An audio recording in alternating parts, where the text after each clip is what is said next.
On 30th September 2023, 5 wagons of a BFNV freight derailed near Panvel, thereby disrupting the overall traffic in Konkan Railway. Some trains were diverted, some got rescheduled, while the others were cancelled. Then came Sunday, 1st of October 2023. Central Railway undertook a block to fix the overhead equipments near Panvel.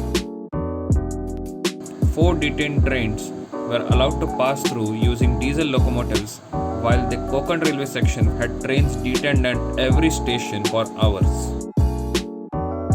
The section was fully restored by 7:35 in the evening, thereby helping the traffic to slowly resume between Panvel, Diva and Vasai Road. On the morning of Monday, 2nd October 2023, the detained trains finally reached Mumbai with a delay of around 10 to 12 hours. One of the most prominent trains among these were Mandovi, Tejas and Shatabdi Express.